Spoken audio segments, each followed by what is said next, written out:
तेज बोलना थोड़ा पटेल साहब, आपकी पार्टी के बड़े नेता जाकिर हुसैन को टिकट नहीं मिला तो उनके बेटे इंडियन नेशनल लोकदल से मैदान में आ गए और भाजपा के बहुत सारे पार्षद, जिला प्रमुख सब नाराज कर रहे हैं।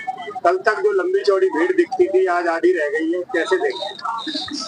सबसे पहले तो मैं यहाँ पर जब आज आया हूँ और एजाज भाई का हम सब ने मिलकर जो नॉमिनेशन कराया, बहन रंजीता कोड़ी जी हैं, हमारे सांसद रामस्वरूप जी हैं, भानराम जी हैं, हमारे पार्टी के सभी पदाधिकारी, महामंत्री हैं, चाहे मंडल अध्यक्ष हैं, चाहे सारी हमारी मंडल से लेकर बूथ अध्यक्ष से लेकर की जो टीम है सारी इसके अंदर में लगी और सबका साथ मिलकर के आज हम काम कर रहे हैं। और आज आपने देखा होगा, मैं खुद विश्वास नहीं कर रहा था कि मुझे अपेक्षा थी कि मेरी अपेक्षा से ज्यादा जो आज गैदरिंग देखने को मिली है भाई एजाज भाई से रात 1-1:15 बजे के आसपास बात होना और उसके बाद इतनी 1800 गाड़ियों का काफिला और उसके बाद ऐसे बारिश के अंदर में रोड शो के अंदर में जो ये कार्यक्रम हुआ है उसके लिए मैं साधुवाद देता हूँ पुनाना की जनता का और भाई एजाज जी का और इनकी पूरी टीम का।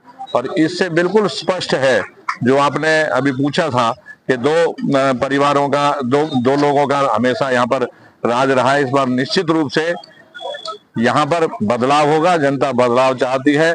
हरियाणा के अंदर में भारतीय जनता पार्टी के अंदर में उनका विश्वास है, जो काम किया है, जो हमने धरातल पर काम किया है उसको लेकर जनता में इस बार पूरा मन बना लिया है कि इस बार भारतीय जनता पार्टी का हम यहाँ से जो प्रत्याशी भाई एजाज अहमद है और नूह की तीनों विधानसभा सीटों से हम यहाँ से बना करके जिता करके भेजेंगे। प्रधान जी, कल तक आप कहते थे पंचायत समिति के चेयरमैन हमारे हैं, पार्षद हमारे हैं, जिला प्रमुख हमारा है, अब वो सभी लगभग नाराज है। अगर वो राजी नहीं होते तो क्या उन पे कार्रवाई का हथौड़ा चलेगा?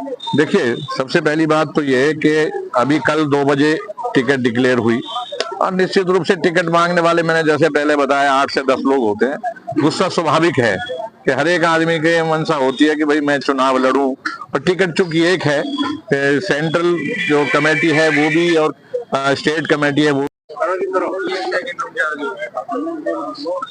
एजाज जी, पुनाना से आपकी पार्टी के सिंबल पर कई जिला पार्षद जीते, जिला प्रमुख भी उसी में शामिल है, अभी तक आपके साथ कदमताल करते हुए दिखाई नहीं पड़ रहे हैं।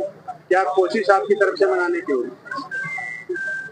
देखिए, कल ही तो टिकट मिला और फॉर्म भरने के लिए जल्दी हो गया, साथियों को मैसेज भी दे पाया। मैं बहुत सारे आपके सामने भी माइक से भी कह रहा था कि बहुत सारे साथियों को मैं मैसेज नहीं दे पाया।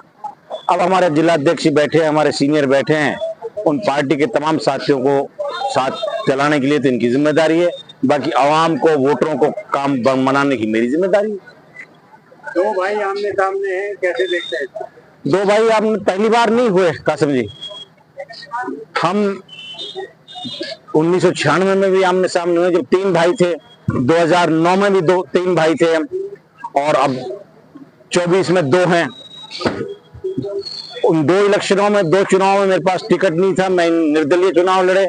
इस बार मेरे पास भारतीय जनता पार्टी का सिंबल है, राष्ट्रीय पार्टी है, दुनिया की विश्व की सबसे बड़ी पार्टी है। मुझे कार्यकर्ताओं की एक फौज मिल रही है, सहयोगी साथी मिल रहे हैं, इसमें तो मुझे चिंता की बात ही नहीं है। जब मैंने निर्दलीय में उनको पछाड़ रखा है, चाहे बेशक मैं चुनाव नहीं जीता उनके मुकाबले पे, लेकिन उनको वोट में मैंने पिछाड़ रखा है, जीता कोई चौथा। और मोहम्मद इलियास और रहीदा खान ही जब से सीट विधायक बनते रहे हैं जी, आज सबसे बदतर हालात है। 10 साल आपकी पार्टी की सत्ता में रही है, कैसे देखते हैं? देखिए, ये कमी तो हम मानता हूँ, मैं सच्ची बात कहने वाला आदमी हूँ। जो विकास का मामला है, जो सड़कों का मामला है, खास तौर से उस पे हमारी सरकार की तरफ से कमी हुई है, इसका मैं मानता हूँ। अगर आपको मौका मिलता है, सरकार बनती है, आप विधायक चुने जाते हैं जी, तो क्या मेवात और पुनाना का पिछड़ापन दूर होगा? बिल्कुल, ये यकीन आपको दिलाता हूँ। एक बार पहुंचा तो दो आप लोग सब मिलकर।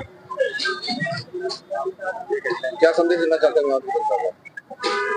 मैं यही संदेश देना चाहता हूँ, मरहूम चौधरी सरदार खान के नक्शे कदम पे मैं काम करूंगा। जैसे उन्होंने, चाहे वो एजुकेशन के मामले थे, चाहे रोजगारी के मामले थे, बच्चों में जो एक ललक लगी, उससे पहले तो मेवात में सरकारी नौकरी को कोई करना नहीं जानता था। स्पेशल भर्तियां करवाई, चाहे वो फौज के लिए हो, चाहे हरियाणा पुलिस के लिए हो, स्पेशल डिपार्टमेंट बनवाए, उन्होंने मेहनत करी, उनमें सलीका था।